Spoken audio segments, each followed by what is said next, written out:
इस वीडियो में हम बात करने जा रहे हैं कन्या राशि के लिए और साल का ये अंतिम वीक है और यही डिसाइड करेगा कि आपका 2026 कैसा रहने वाला है। काफी इंपॉर्टेंट वीक है। 29 दिसंबर से लेकर 4 जनवरी तक हम बात कर रहे हैं और यहाँ जो स्थिति बनी हुई है, बड़े लाभ का योग है, कार्य क्षेत्र आपका बढ़ेगा। उसका रीजन है कि सूर्य, मंगल, बुध, शुक्र सभी आपके 10th हाउस को देख रहे हैं और वहां से गुरु भी आपके जो है 4th हाउस को देखेंगे। तो चार ग्रहों की एनर्जी वहां पर होना आपके कार्य को एकदम से स्पीड अप करने वाली है। देखिए, जब भी हम साप्ताहिक राशिफल की बात करते हैं, चंद्रमा बहुत ज्यादा इंपॉर्टेंट हो जाते हैं।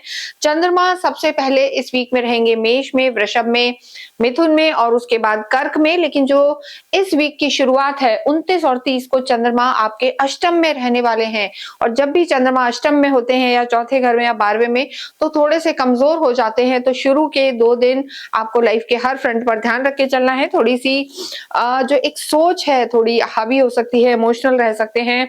और इसके साथ ही अगर हम देखते हैं तो इस वीक में जो आपके खुद के लॉर्ड हैं बुध, वो भी पहले ही दिन 29 तारीख को बदले हैं। वृश्चिक में थे पहले और प्रवेश कर गए आपके सुख भाव में। तो चार ग्रहों का कर्म क्षेत्र को देखना इस वीक को तो बेहतर बनाएगा ही। साल के साथ जो हम कहेंगे आने वाले साल की जो स्थिति है वो बहुत बेहतर रहने वाली है। इसलिए हम कह रहे हैं कि ये वीक आपके इस आगे आने वाले साल को डिसाइड करने वाला है। तो यहाँ पर सबसे पहले आपके स्वास्थ्य की बात करें तो जैसा मैंने बताया कि शुरू के जो 2 दिन हैं 29 और 30, वहां पर आपको थोड़ा सा अपने हेल्थ का ध्यान रखना है। ओवर थिंकिंग की समस्या रह सकती है और आपका जो लिवर है या स्टमक है ये डिस्टर्ब रह सकता है। छठे घर में राहु है, 12th हाउस में केतु है, अष्टम में चंद्रमा है।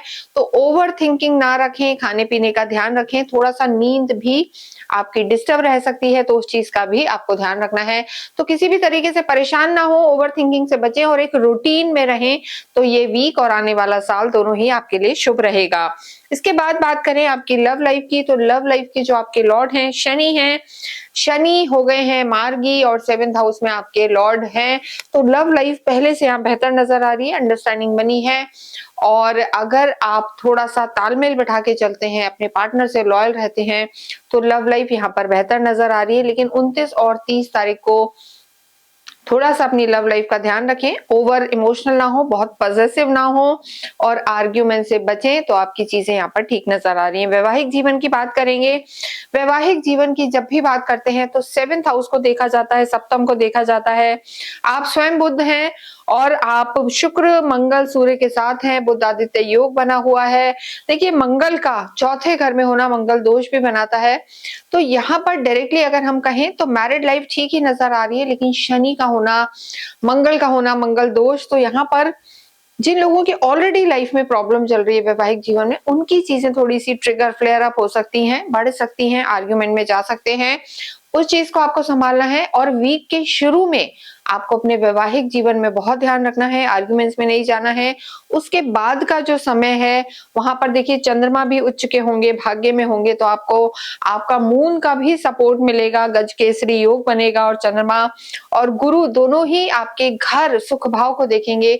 तो वैवाहिक जीवन में तालमेल बनेगा और स्ट्रांग होगा और आपके स्पाउस की मदद से आपका मान सम्मान बढ़ेगा। जिन लोगों का विवाह नहीं हुआ है उनके लिए अच्छे प्रपोजल आ सकते हैं। कार्य क्षेत्र की अगर हम बात करें तो उसमें बहुत अच्छी स्थिति बनी हुई है। गुरु वक्रीय जरूर है, लेकिन यहाँ पर आपकी मैनेजमेंट बहुत अच्छा हो जाएगा, कम्युनिकेशन काफी अच्छा होगा और आपके सीनियर से आपको सपोर्ट मिलेगा। सूर्य, मंगल, बुध, शुक्र चारों ही आपके कर्म क्षेत्र को देखेंगे।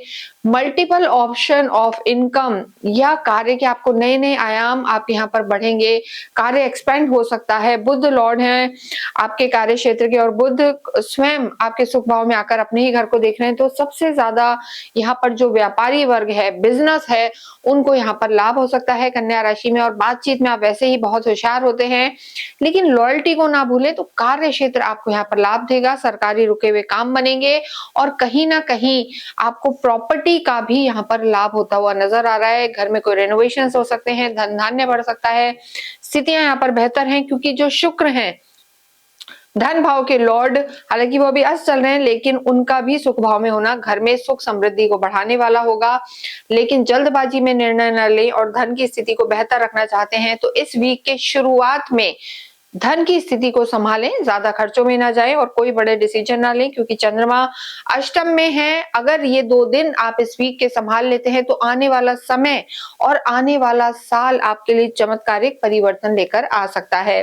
विद्यार्थियों की बात करेंगे, शनि ही आपके लॉर्ड हैं, शनि का मार्गी होना, केंद्र में होना आपको काफी फोकस रखेगा। गवर्नमेंट एग्जाम की तैयारी कर रहे हैं या इंजीनियरिंग वगैरह से जुड़े हुए हैं तो लाभ का समय है, स्थितियां आपके लिए बेहतर रहेंगी और ओवरऑल विद्यार्थियों के लिए, कन्या राशि के लिए वीक यहाँ पर उनके लिए लाभकारी रहने वाला है। आपके भाग्य शुक्र हैं और आध्यात्मिक आप होते हैं। अगर हम आपके भाग्य की और अध्यात्म की बात करें तो घर में इस समय मांगलिक कार्य हो सकते हैं।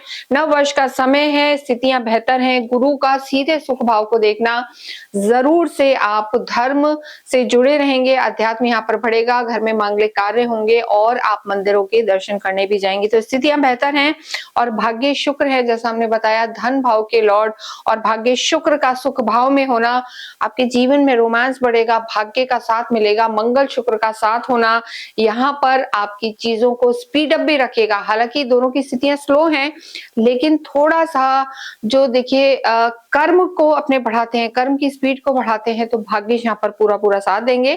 थोड़ा सा आप बीच में महसूस कर सकते हैं जब शुरू के 2-3 दिन यानी 29, 30, 31 को आपको लगेगा शायद जितनी मेहनत कर रहे हैं उतना साथ नहीं मिल रहा है, लेकिन जैसे ही चंद्रमा उच्च के होंगे, नए साल की शुरुआत होगी, ये वीक आपके लिए शुभ परिणाम लाने वाला होगा। तो पूरे ही वीक हम कहेंगे कि स्थितियां बेहतर हैं, बस आपको अपने वाणी पर संयम रखना है, क्रोध पर कंट्रोल करना है, जल्दबाजी नहीं रखनी है और अपने वैवाहिक जीवन को संभालना है। तो ये जो आपका नव वर्ष है, इस साल का एंड है और नए साल की शुरुआत है, आपके लिए बहुत बहुत अच्छे परिणाम लेकर आएगी। जितना हो गणेश जी की आराधना करें, गणपति अथर्वशीष का पाठ करें और अवश्य बुधवार के दिन गौशाला में जाकर गाय के निमित्त आप कुछ ना कुछ दान पुण्य करें।